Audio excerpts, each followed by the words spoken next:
Good morning. So we are actually going out for a run, even though I don't really want to anymore. I don't want to either.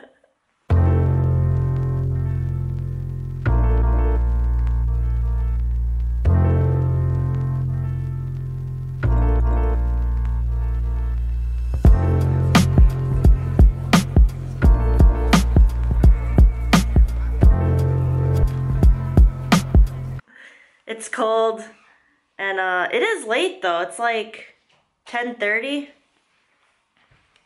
But yeah, we're still gonna go for a run. I'm gonna be filming with my iPhone out there, so the quality won't be as good. Ready. I'm gonna be running in my Zero Shoes sandals this time, because I ran in my Merrells in Zagreb and they killed my ankles. Ready. Oh yeah, I should wear gloves too.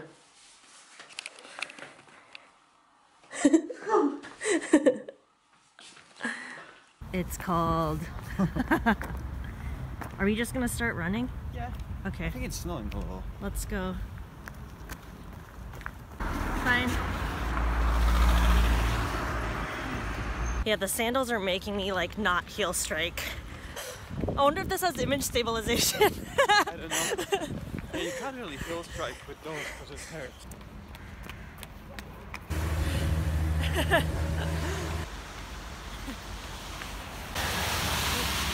We made it. So that run wasn't so bad. We did 10 minutes out and then 10 minutes back. And that was my first time running in the sandals, so they were surprisingly comfortable. That will take some getting used to, but I'm hopeful that it'll be better than running in the Merrells because I was having ankle issues. And I think I'm gonna be running every other day to ease into it and then see how that goes. Yeah, it's gonna be weird having breakfast with no coffee. Oh well. I'll make you tea. All right, I'm making my oatmeal now, so I wanted to give you some more background on why I'm quitting coffee. I have been drinking coffee every single day, sometimes multiple times a day, for years now. I've tried to quit briefly, like a handful of times. I only was able to maintain no coffee for a few months, and then I always went back to it for several different reasons. We're going to be living in a van soon. Faffing around with a little coffee pot, buying the chocolate soy milk, all of that stuff. It's too much hassle, and I would like to just quit it and not have to rely on it anymore. My addiction to caffeine, it's like very strong, like the withdrawal symptoms that I have. Maybe I should finish making the oatmeal first. The last time I came off of caffeine was very difficult. I was going hiking with Kuba and his friend in Scotland, and it was just, like, the headaches were so intense, like I was puking, and that's happened to me in the past. And those symptoms lasted just a couple of days, but like going on these like rigorous hikes just wasn't smart because I was like dying on those hikes. Right now I feel fine because of the run and I have energy.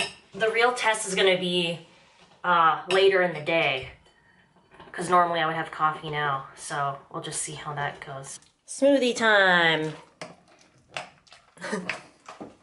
Here's my oatmeal. Has some chocolate granola that I made the other day, bananas, and frozen cherries. I am hoping to just have more stable energy through the day, being able to go to sleep easier, and just have my mood just be more stable without coffee in my life anymore.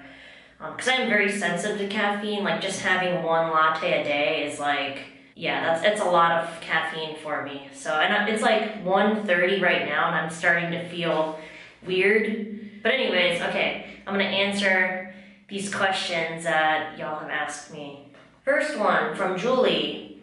She says, I'm visiting Croatia and Slovenia in May. I will be in Dubrovnik, Split, Ljubljana, and Plitvice Lakes National Park. Have you visited these areas? Any tips for vegan grocery shopping in those areas? So yes, I have visited Dubrovnik, Split, Ljubljana. I haven't gone to the Plitvice Lakes National Park.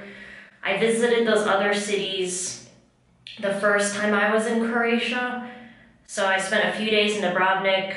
I spent, it may have been 2 weeks in Split.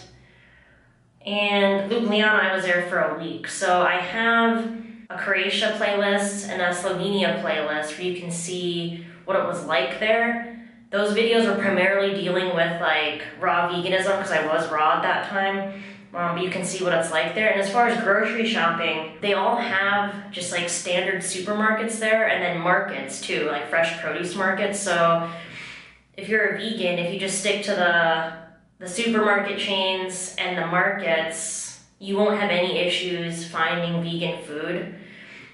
Just research beforehand, like supermarket chains in Croatia or in Slovenia, and then you'll know what to search for on Google Maps. Oh, and if I don't answer your question like entirely, just let me know and I'll try to explain more. Next question from Maria. Any advice on trying to stop using salt? The best way to like quit using salt is just to cut it out completely, like just throw it away, don't use it anymore at home, completely get rid of it, and then your taste buds will adjust within a few days to just eating food without salt. And the first few days it's going to taste really bland, but then your taste buds will adjust quickly and then you'll be fine without it. We don't use salt at all in our cooking, but we will add some salty foods to it if we crave that. Something like sauerkraut or soy sauce is a good addition instead of salt. And then you will notice that when you go out to eat, if you do that, the food will be incredibly salty compared to the food you're eating at home without salt. But yeah, if you just want to cut out using salt, just go cold turkey. And it is harder for me to answer these questions, I think because I'm starting to get foggy because I haven't had coffee. But next question. Are you considering settling somewhere, and if yes, where? And of all the countries you have visited, where did you like the most and why? Right now, we aren't considering settling somewhere. That might happen in the future where we can settle somewhere and then take trips out from there, but right now we have no plans on doing that. So far, my favorite country has been Croatia. I spent quite a bit of time in Croatia. How many months? Like 5 months I've spent there in the past like 2 years. I like it because of the fresh produce markets. The people are very friendly. It's nice and clean there and there's lots to do. Yeah, it just has a good vibe there, like especially Zagreb is one of my favorite Croatian cities. Everyone's always in a good mood and friendly. The markets there are just amazing, so yeah, that's been my favorite country so far, Croatia. That's all the questions I have right now, so I'll be doing this every week. Thanks for asking me these questions, but yeah, I'm starting to feel a little foggy, so we might need to go for a walk or something.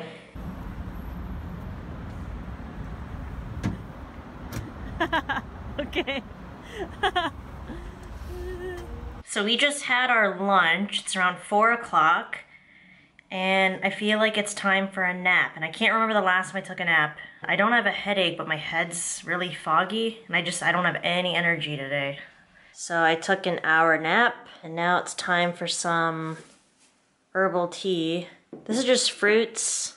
Just fruits, nothing else? Yeah. Like, I think it's like a rose or something. Oh, you can't see the color. Now I'm gonna work on my video. Okay, so it's 6:20 right now, and I actually feel pretty good considering I haven't had any caffeine today. It's not really a headache, but I have this like head feeling, and I think it's from staring at the computer screen, because that was happening for a while already, like the other days. So I don't know if I'll have to take any painkillers today, but I can fill you in tomorrow how the rest of the night goes. But everything else was fine. Like I took that short nap. Besides having like that energy slump, I feel okay. Should I say anything else?